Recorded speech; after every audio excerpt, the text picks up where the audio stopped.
Salutations cinéphiles, mon nom est Michel Terrien, vous écoutez Les Petites Vues, je suis en compagnie de mes super compagnons Gary Chéry et Stéphane Soucy et nous avons vu pour vous le film Captain Marvel, une nécessité pour qui veut voir Infinity War, mais enfin je sais pas si c'est une nécessité. Endgame. Avengers. Ben, oui, la suite, je voulais dire la suite d'Infinity War. Oui. Voilà ce que je voulais dire.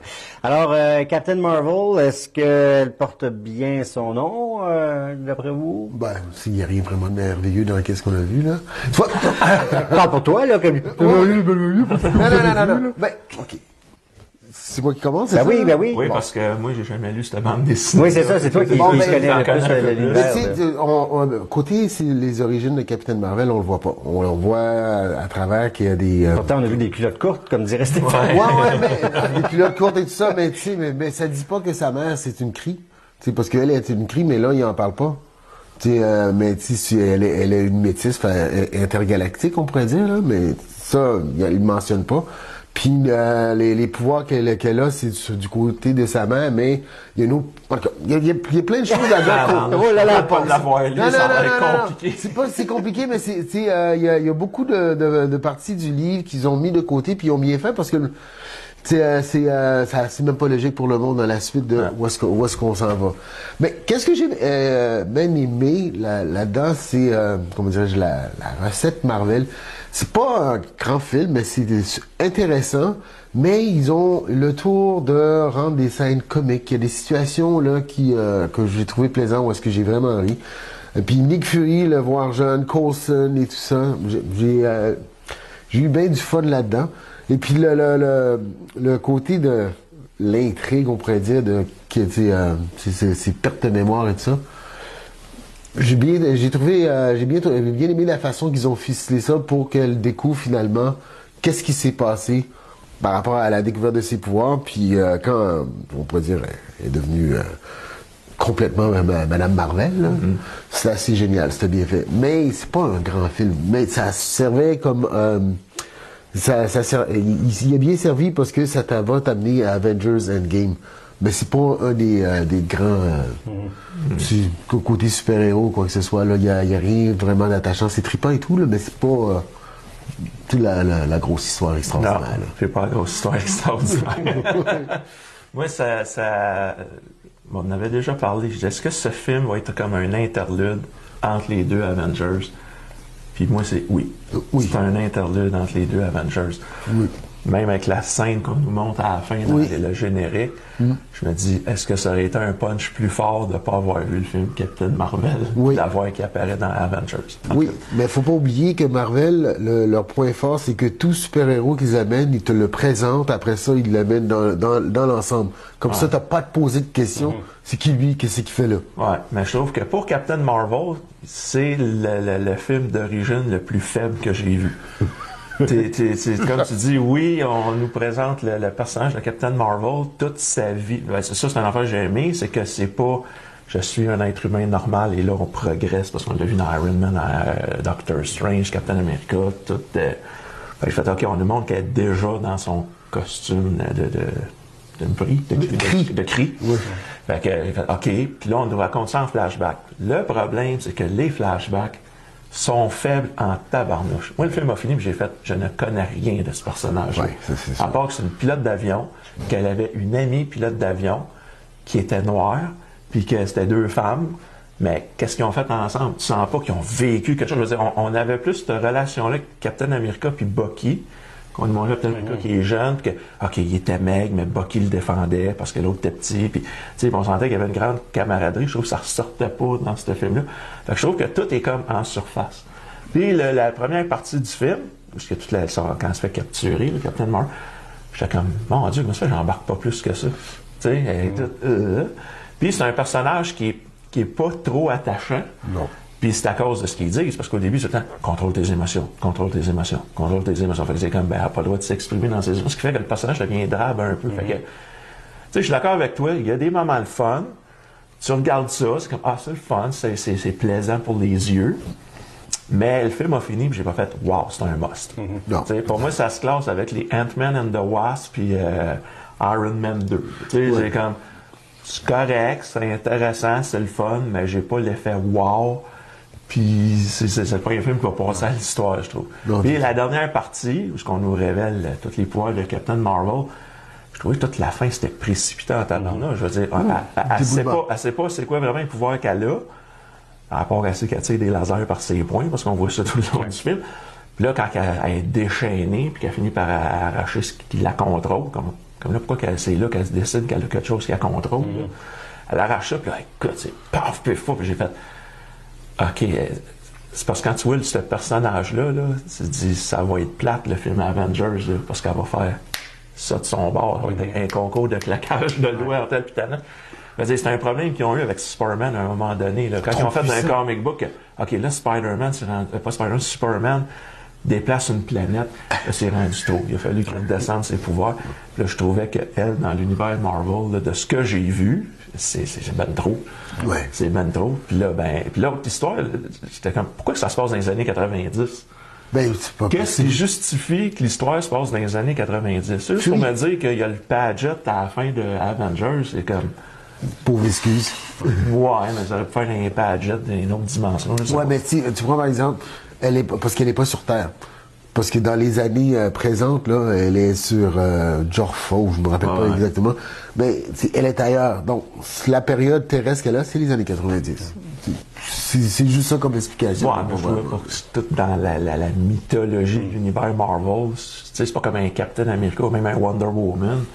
C'est justifié que ça se passait dans la guerre mondiale. Là, Wonder Woman, premièrement, c'est comic book qui venait de cette époque-là. L'autre affaire, c'est que dans le film, ça amenait qu'elle voyait tout le côté dark de l'humanité. Le contexte amenait à ça. Mais elle, j'étais comme, ben là, tu mets ça dans les années 90. Je trouvais que c'était pas exploité bien héros. On aurait pu faire plus de gags avec ça, là, à part... quand ils attendent, ils loadent une disquette, là, qu'est-ce qui se passe? On attend, ça load. Bon, c'est sûr, pour nous autres, on trouve ça drôle, le petit flashback au club vidéo Blockbuster. Exactement. J'étais comme, OK, c'est quoi la pertinence? Puis là, de la façon que Nick Fury perd son œil. Ah, ouais. Je trouvais, là, on ne dira pas comment, mais je trouve que c'est moins glamour d'un comics. Parce qu'on dit, c'est parce que là, dans une explosion d'une grenade pendant la guerre, tu vois, c'est un accident de guerre, là, il n'y a pas de guerre là-dedans, la façon qu'il perd. Fait que non, ça se regarde, c'est le fun, mais t'as pas l'effet wow. Par parenthèse, j'ai bien aimé le logo Marvel au début du film, l'hommage à Stan. Oui, c'est un super beau clin d'œil. C'est une belle façon. Oui, mais d'ailleurs, en parlant de ça, évidemment, je sais pas ce que j'ai fait avec mes enfants, là. Mais Mathis, évidemment, s'est levé debout, a applaudi le logo au début du film. Évidemment, ça a entraîné toute la salle. Puis Océane de l'autre... Oui. Il a même dit je t'aime à la fin. Et puis Océane qui pleurait, évidemment, toutes les larmes de son corps à côté, émotive comme elle était. Donc, écoutez, je sais pas ce que j'ai fait à ces enfants-là. Bref, ça c'est après la première minute du film. Oui, donc c'était bien parti. Okay. Donc oui, il y a du bon et du moins bon dans ce film-là. Je pense que, comme tu le dis, Stéphane, le fait d'aller dans les années 90, on a voulu faire un genre de Marvel Origins qui a du bon et du moins bon parce qu'effectivement, on a voulu présenter Nick Fury jeune et je pense qu'on s'amuse quand même assez bien à ses dépens parce que le Nick Fury qu'on voit dans les Avengers, entre autres, c'est un gars hyper sérieux. Dans ce cas-ci... Ouais, mais c'est amusant de le voir parce qu'on se dit, bon, à ses débuts, ça devait être un gars qui était un peu gaffeux. Quand tu commences dans une job, tu l'as pas tout le temps. Il l'a pas tout le temps non plus. C'est très intéressant aussi de voir l'agent Coulson aussi qui commence. Donc, tu sais, c'est le fun de découvrir ce duo-là. Puis je pense que c'est normal aussi que, tu sais, il soit pas parfait. Effectivement, il y en a un qui perd son œil, bon, c'est pas nécessairement la meilleure chose. Mais c'est quand même parmi les aspects les plus divertissants du film, malgré tout.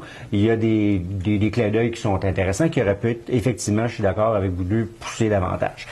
Au-delà de ça, effectivement, on se perd un peu dans cet univers-là où on n'est pas trop sûr. On est effectivement dans un genre de Gardien de la Galaxie qui est comme dans un univers des années 80 à cause de la musique. Là, on est dans un univers des années 90 à cause de la musique, qui est pas désagréable parce qu'on a vécu ça, puis parce que les gens qui vont voir le film aussi, c'est le fun, on entend des chansons qu'on a connues puis qu'on aime. Remarquez que c'est toutes des chansons, sauf comme Zuhar, c'est des chansons chantées par des femmes. Oui, effectivement, puis là, c'était brillant, je sais pas, c'est sûrement voulu, parce que Marvel est très brillant, le fait que ça soit effectivement un film d'abord co-réalisé par une femme, il y a plein de femmes, si vous lisez le générique, là, au niveau du montage, etc. Le film qui sort le 8 mars, très brillant de la part de Marvel. C'est un personnage féminin qui est assez fort, qui aurait pu être plus fort, qui est pas aussi fort que Wonder Woman, soit dit Non. en passant, mais D'accord. bon, quand même, il y a des personnages féminins qui sont quand même, le personnage d'Annette Bening, assez intéressant. Oui, intéressant. Oui. Il y a aussi le fait qu'elle a un métier atypique en tant que pilote de chasse. Mais, C'est très, tu très sais, rare il y a- dans ce il y a- temps-là il y a- aussi. il y a- il y a trop de mélange de films. On a l'impression d'être dans Guardian of the Galaxy. À un moment donné, on a l'impression d'être dans un film de policiers. Ouais, il fait un peu Lethal Weapon. Ouais, Lethal Weapon. À un moment donné, j'ai l'impression d'être dans Top Gun. Puis à la fin, je me dis, oh, il va y avoir un duel à la western à la fin, duel qui a pas Qui a pas lieu lieu, véritablement. Quasiment à l'Indiana Jones. Ouais, exactement. Oui, Donc, parce que ça vire à la comédie un peu. c'est ça. Donc, on ne sait pas trop dans quel univers se trouver. Il y a je trouve vraiment on est vraiment diverti dans le film, mais pas à la hauteur de ce que Marvel nous a donné. Tu sais, on s'amuse comme justement dans Ant-Man and the Wasp. Tu sais, c'est pas un film, tu sors de là, tu dis, j'ai été déçu, c'était plate, tu sais, j'ai perdu mon temps, mon argent. Pas du tout. On se divertit vraiment bien. C'est pas aussi mauvais que certains films. De DC, par exemple, où il y en a eu vraiment des pas bons. Marvel a quand même genre de réussi. standard. Oui, un standard qui est respecté.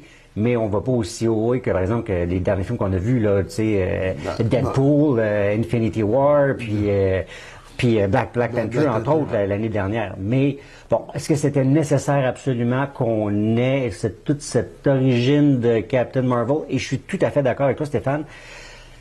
Moi, premièrement, on attend infiniment avant qu'il se passe quelque chose. Ce que j'aille pas nécessairement, là, tu sais, qu'on nous présente le personnage. Les personnages sont bien définis, soit dit en passant, dans le film. Puis à un moment donné, ça explose, mais là, ça explose de manière exponentielle. Puis là, je me dis, oh my God, OK, c'est sûr que c'est pas pour rien qu'on l'amène pour Endgame. Ça va finir en 3 secondes, là, je veux dire, il restera comme plus rien, là. Il va rester plus rien. Ils vont me détruire. C'est ça. Donc, c'est un peu... puis je comprends que ce soit comme Captain Marvel. C'est leur Superman, effectivement. Puis elle va faire table rase en arrivant, c'est clair. Mais c'est un peu dangereux, effectivement, d'avoir un personnage aussi puissant. Autant j'avais hâte pour le prochain Avengers, autant j'ai comme... Comment ça va finir, là? Je sais pas, là. Sinon, Thanos va être hyper puissant pour qu'il y ait un intérêt. Parce que, comme je dis, ce qu'on a vu dans le film, là, Ouais. c'est quelque chose. C'est du sport. Bref, ouais. Mais je trouve que c'est ça. La partie que je trouve la plus intéressante, c'est celle quand elle rencontre Nick Fury. Oui. Parce que là, justement, le personnage est développé. Mais comme je dis, la première partie, vous nous présentez l'exploit physique de elle. Comme je dis, j'ai pas trouvé ça impressionnant et spectaculaire. C'est comme, tu sais, c'est le fun. Il était sur un appétit, étant donné, retire tes émotions, retire tes émotions. Oui, Les c'est films, ça. c'est parce que c'est Oui, tout le temps puis- la scène qui montre l'exploit physique du héros. Tu sais, comme tout le temps, l'exemple, c'est Wonder Woman. La scène où elle sort des tranchées, qu'elle se révèle au monde, tu fais comme wow! Ouais. Ou même tu recules plus loin, Superman, la fameuse scène d'hélicoptère, Ouais. tu faisais wow. Puis je trouve que dans ce film-là, on n'a pas de on scène n'a pas comme ça. Ce qui fait que le personnage, il devient comme drabe un peu. Puis en plus, Ouais, tu parles de retirer tes émotions, tu as dit la même chose, puis c'est supposé être un personnage rebelle. Je veux dire, puis on voit pas ce personnage On sent pas rebelle-là, tu sais. Puis bon, Brie Larson fait une bonne job, mais tu sais, c'est pas... On a vu des meilleurs personnages que C'est ça. ça, là. elle fait que ce qu'on lui a dit. Oui, là. exactement. non, c'est vrai, non, c'est ça. Tu sais, côté direction, là, tu sais, je vois pas. Qu'est-ce Non, qu'elle mais aurait c'est- pu c'est- amener de plus petit. Non, non. Donc, 6.5. La même note. moi aussi, c'est 6.5. Alors, Alors voilà, voilà, c'est pas mal ça. Donc c'est la phase finale de notre capsule, phase finale que nous allons bientôt voir d'ailleurs au cinéma dans Avengers Endgame, ce sera le titre français. Fait qu'en attendant de voir la suite la suite des aventures de nos amis les Avengers, ben je suis sûr que ça vous ferait pas de tort d'appuyer sur le petit bouton parce que on aimerait bien avoir plus d'abonnés parce que plus on a d'abonnés, plus on va pouvoir vous donner du contenu. À très bientôt.